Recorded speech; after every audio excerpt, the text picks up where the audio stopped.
Welcome to the Mavens of Marketing, a weekly podcast hosted by me, Rachel Durkin. And me, Kerry Barrett. We talk all things marketing, innovation, sales, and business growth strategies, and the standard tried and true marketing techniques. Come for the conversation, stay for the savvy insights. And the borderline inappropriate jokes.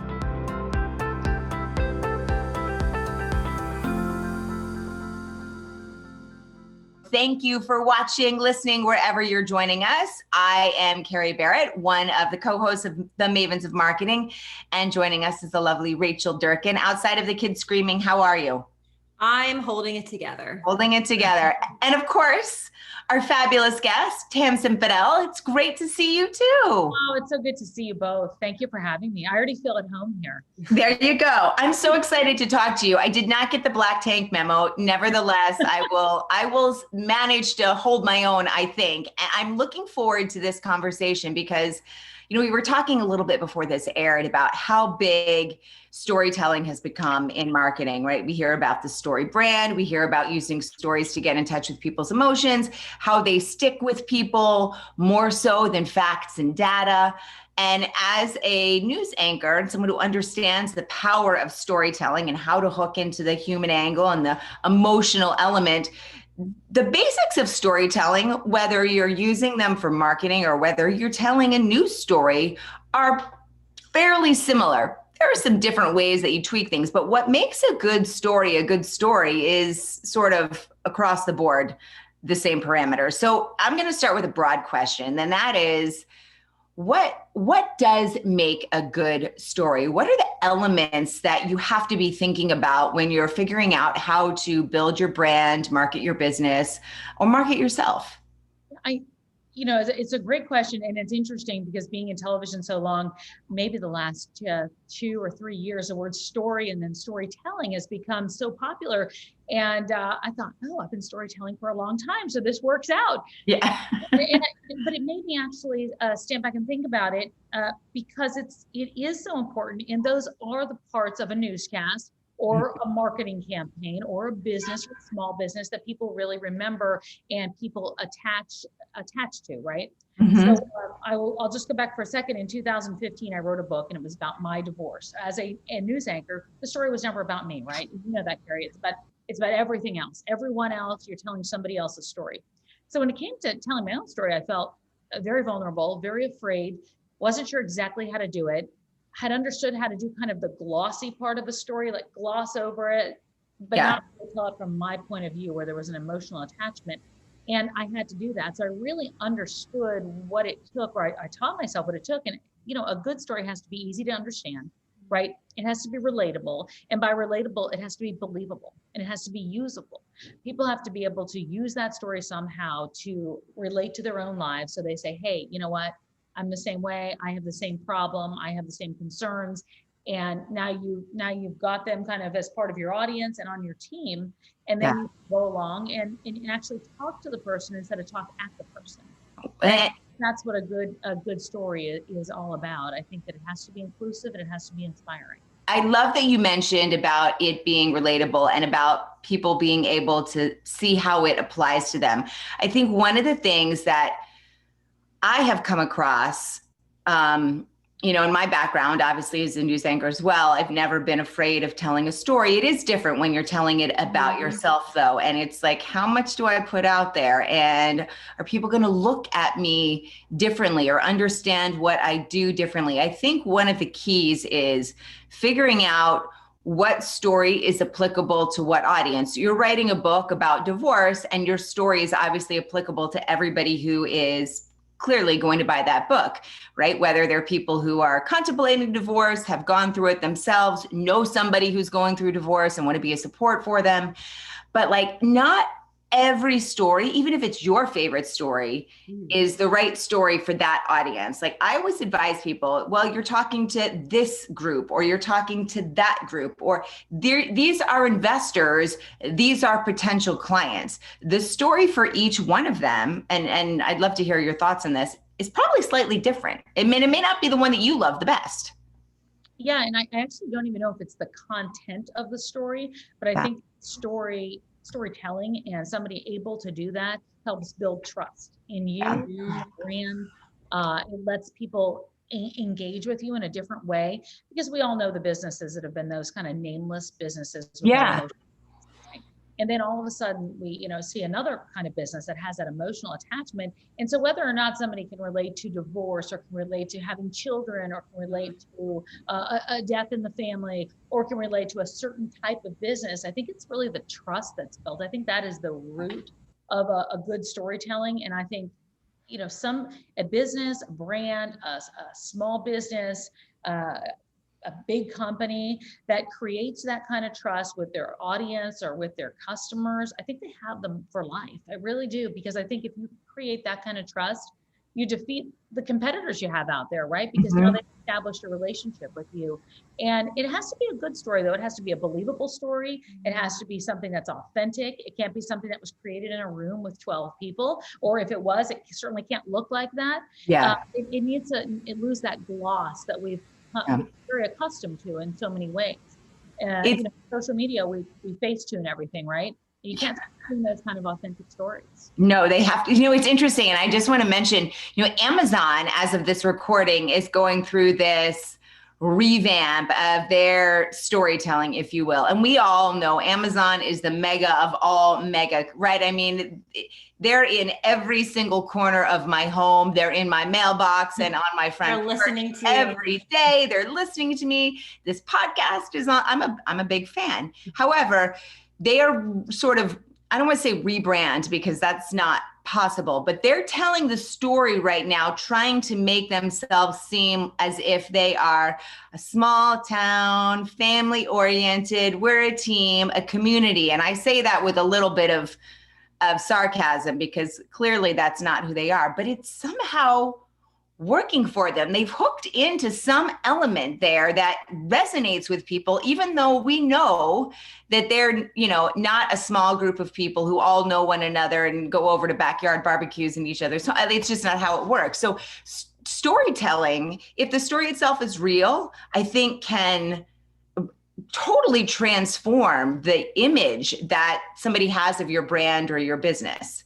Mm-hmm. Yeah, I couldn't agree more with that. I mean, I think that, and it also makes your customers go out there and tell the story. So now you've got word of mouth, and somebody is going to tell the story. And is that not the best type of marketing? Somebody else telling your story for you? Word of mouth. Yeah. So to me, I always take things back to big picture to understand where they fit. So I want to bring this back for a second. So first of all, this concept of storytelling is the answer to a lot of consumer psychological goals that we have as marketers in general. So for example, when you are doing storytelling, and the more authentic you are, the better you're received, because as humans, we want to understand one another, and like literally endorphins released in your brain when you are in a group and you relate to somebody. So for example, when you said, I feel like I'm at home already, because Kerry and I were such a hot mess this morning, it kind of makes it a little bit easier for somebody to walk into the room and bring down their walls. So I think storytelling makes that happen. Now, one thing I'm going to say though, is I think often as marketers, we forget what the goal of the storytelling is. And this makes me sound like a terrible, I'm not trying to a money grab concept, but it all has to come down to revenue, because that's, as marketers, what we get judged on, right? And so often I see my clients want to do storytelling and do it well, but they're not thinking about the big picture on how they're going to monetize it. So for example, Amazon was a great point, Kerry. You would monetize storytelling in that sense because it's a major PR campaign, because they need to change their image. Yeah. But, for smaller businesses, whether you're writing a book or doing a podcast, I guess my question for you, Tamsen, at a high level, and I'm like throwing you a couple curveballs, is how do you make sure you've done so many amazing things? Obviously, you've been successful. How do you monetize or make sure you're monetizing storytelling? Yeah, it's a great point, right? Because you want the ROI at the end of the day, especially when you're talking about marketing and business. I don't do that in the news portion of it. I guess our return on investment is you have more viewers come into the newscast and trust you. With regard to the book, I really had to work on a couple of things. I had to work on list building. I had to work on making sure that my story was consistent when I told it. So I would be sending out emails to make sure that people would listen and want to come back.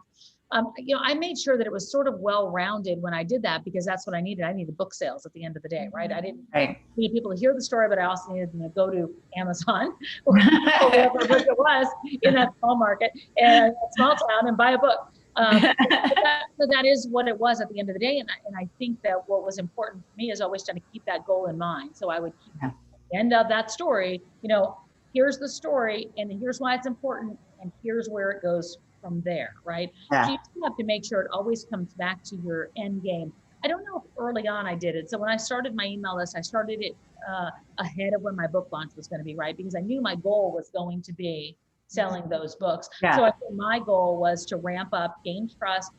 Who is this person? Why is she talking about this? She's a news anchor. What does she know about relationships? What does she know about divorce? But that authenticity kept people on my list, kept people, and at that point, that was 2015. So there was on a podcast that I was a part of, came on the air, did different interviews, and then I would push back over to go there and buy my book, go there and buy my book. Buy my book. But it didn't start out with, hey, buy my book and here's how I'm going to give you 3 tips. Exactly. So I also did, I have on my website, I have a giveaway, which is one free chapter of my book. So you can go to tamsenfadal.com and download that. So I always wanted to give people something. I wanted to do a couple of things. I wanted to say, if you took the time to listen to my story or read my email, I'm going to give you something free for that because your time is worth it to me.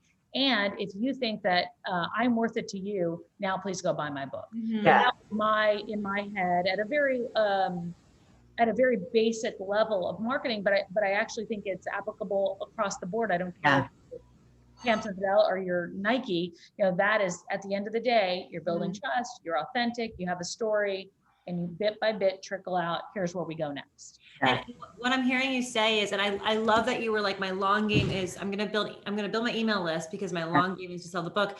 I also think people lose sight of the long game. Everybody wants quick ROI, quick turnaround. I'm going to tell a story on a podcast or a blog and that's going to be it. I'm going to be rich. I don't lightning in a bottle, right? Yeah. Exactly. And it really is a very long game. By telling a consistent story over and over again helps you build whatever brand whether it's a personal brand or a corporate brand.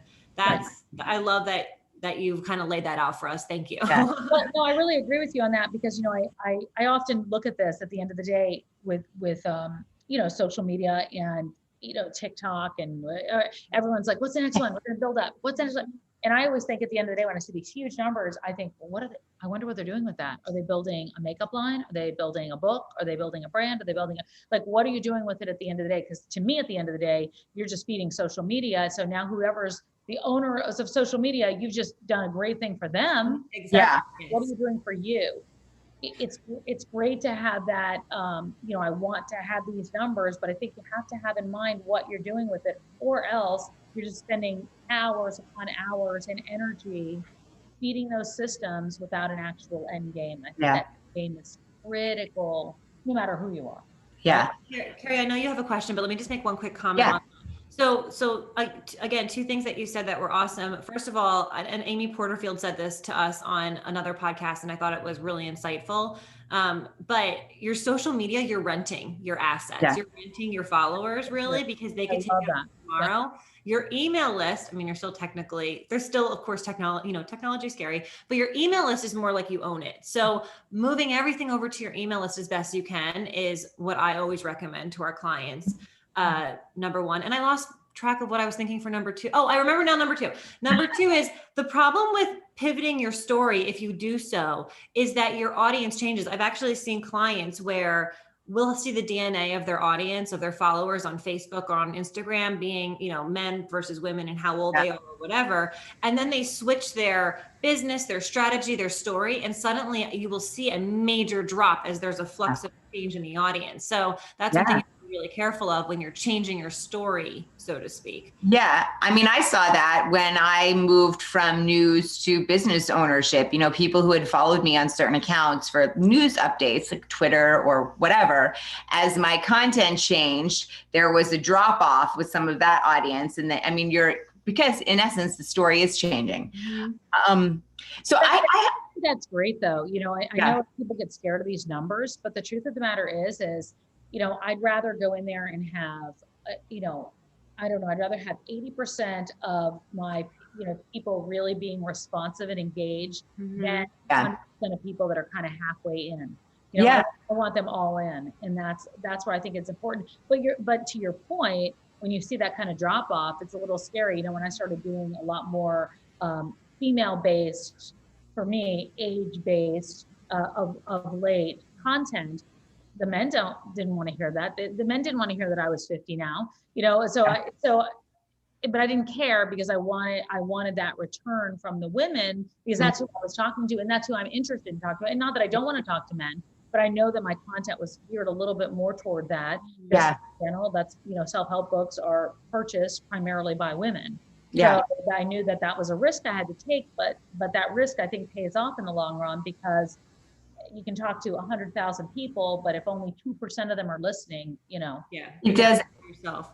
Absolutely. So I want to ask you this, and I'm going to get a little bit, I don't want to say into the weeds, but perhaps one of the things that I find when I'm working with clients is that they struggle to know what their story is. And even when they find that out, many of them, not all of them, sometimes it depends a little bit on age and gender, feel like storytelling and that personal element, that emotional element, should be entirely separate from business, right? They don't feel like I'm being too, this isn't professional. I'm sharing too much. And so how do you know what are the elements?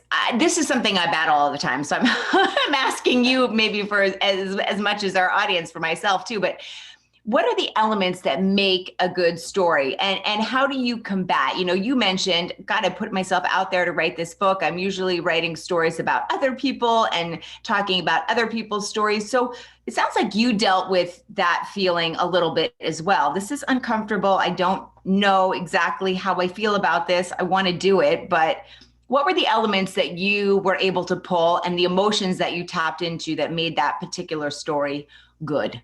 Yeah, that's a good question. I'm actually in the process of my next book right now, and I was struggling a lot with it because I was trying to do two different things. I wanted to make sure that we all want to talk about our story, so that was fine. But at the end of the day, I've been writing about age and aging, and it's called Coming Up Next, which is the podcast I have. And it's about kind of what's next in life. Like, we get to this age, and where do we go, and what are we doing? And whether it's a career change, whether, this was based off divorce, whether it was divorce, whether it's that we just are tired of our career, whether or not kids have left the house and, we're empty nesters, whatever it is, I was like, coming up, what now what?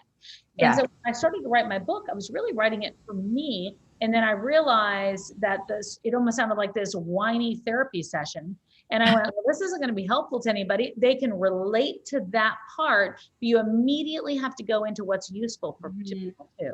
So I had to go back up to, above it. Like, so this was here's who I am, here are all my problems. Here's the hook. Here's why you should trust me, because I've gone through the shit, if you will, right? Okay. So I've gone through all that, but I had to go backward for a minute and say, like, wait a minute, why am I doing this again? So I think you almost have to put that in front of you, like, why am I doing this? How is it useful? How is this person going to sit down, open this book, and be able to say, hey, I read a book that Tamsen wrote, and she said, when you get this age, you have to do this.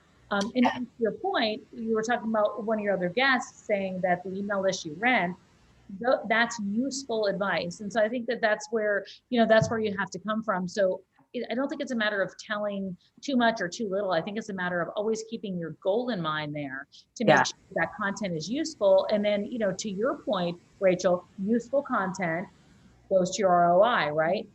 Useful content, somebody's going to want it, somebody's going to want to buy it, and then they're going to stick with me. So I think it's a multi-fold process, but I think definitely useful, and it has to lose that gloss, because we have been trained now that everyone looks perfect, their life is great, everything's good, I've got great advice to share. And that's just not true at the end of the day. At the end of the day, what happened to all three of us at the beginning of this call is what's real.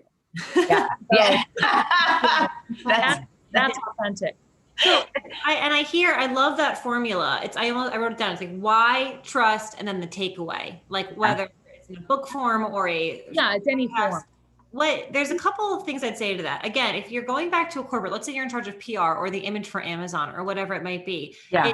It's building the trust. It doesn't necessarily have to be the personal brand, but the trust of the company and the people who run it. Because at the end of the day, it's all about our people, right? But I think two things have really moved the needle on our skepticism of trust. One would be that I think there was a wave coming with millennials anyway into the workplace of wanting more laid back, more transparency, more of like a work-life balance, and being okay to talk about what you're doing at home or that you're going on vacation or whatever it might be. While when I first entered the workforce, that was a big no-no. Like there was a work box and you weren't allowed to talk out of that work box. So I think that's one. But then I think the pandemic has accelerated that culture exponentially, because you see in this box, you see everybody's home now. You see the chaos, you see the bullshit. Crazy. I turned my camera off before because my kid came in with a bunch of apples in his karate costume on when he's supposed to be going to school. I love it. You're freaking out that he didn't have his karate outfit. I'm like, you don't need it right now. We're not going to karate. Anyway, but my point is that I think it's actually becoming harder for marketers to, even in the corporate realm, to get through that authenticity and relatable. And I think that's one of the most important things that we have to do that wasn't as challenging before as it is now. Yeah, I agree. I mean, we're kind of all raw, like we're all out, it's all hanging out at this point. Yeah. You know? And you know, we're all critical of everything, right? Like I always think, oh my gosh, are they going to see my TV behind my head, or is that? I love your background. Your background is flawless. Thank you. But again, you know, because I ran around like, oh gosh, I got to clean this up. The dog's bed is it?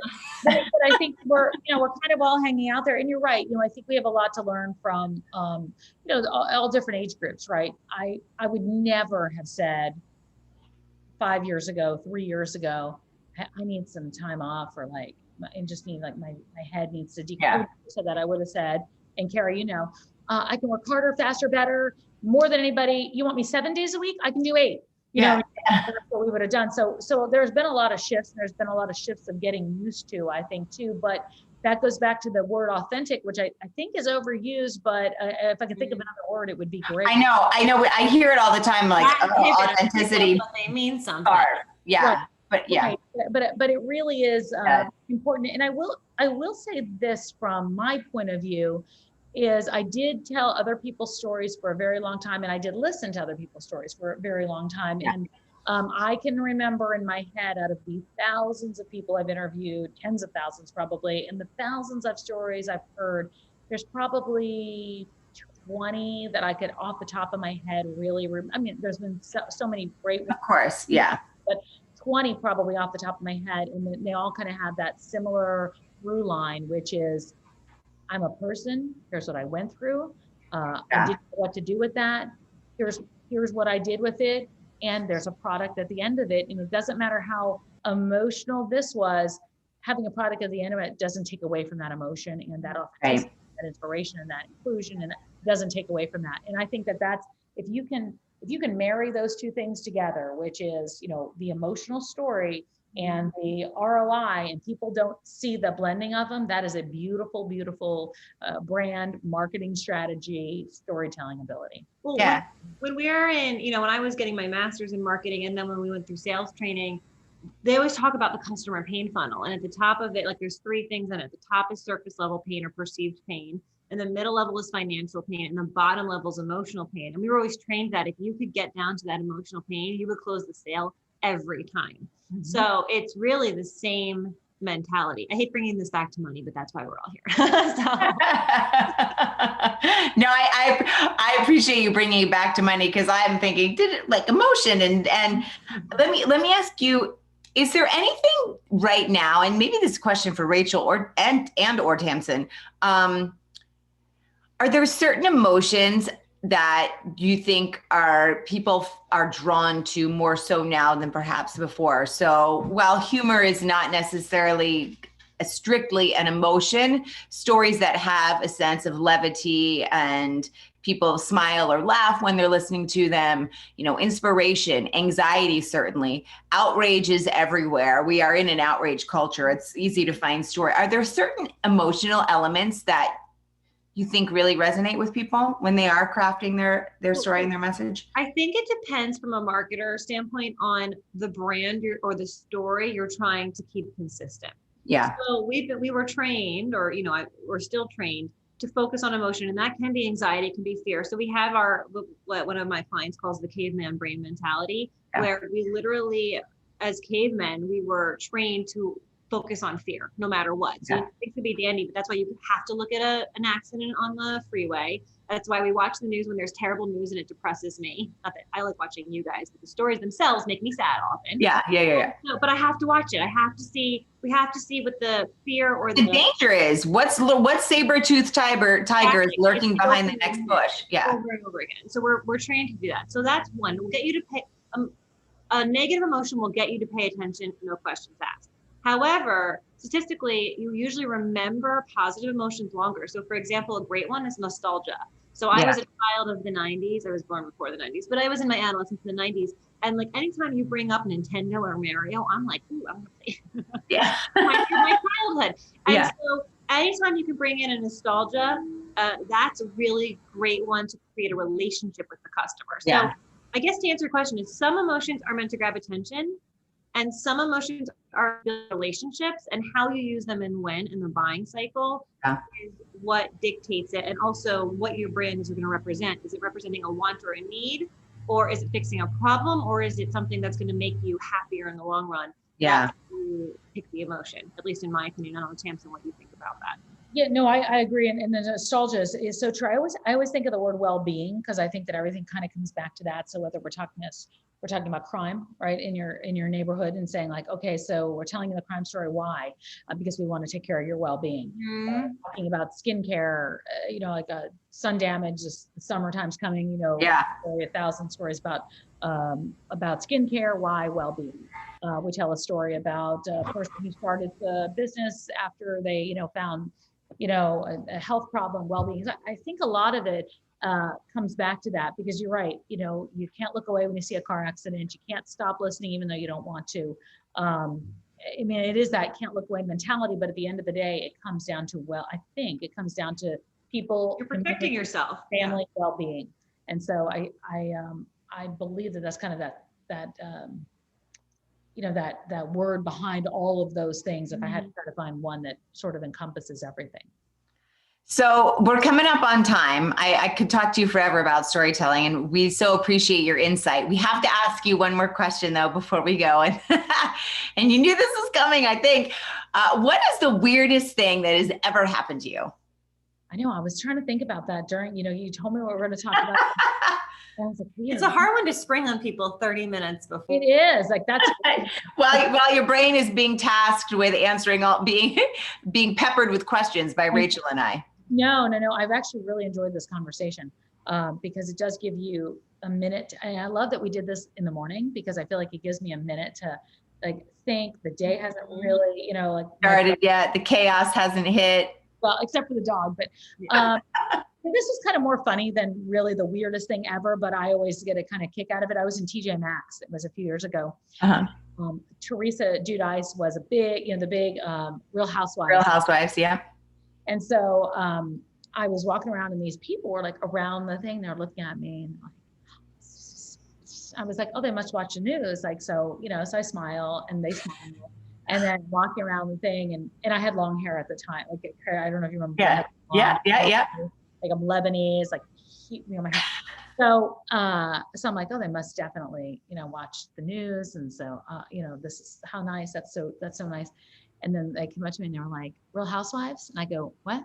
And I go, no, I Channel 11. They were like, no, you're Teresa Giudice. And I was like, no, I'm not.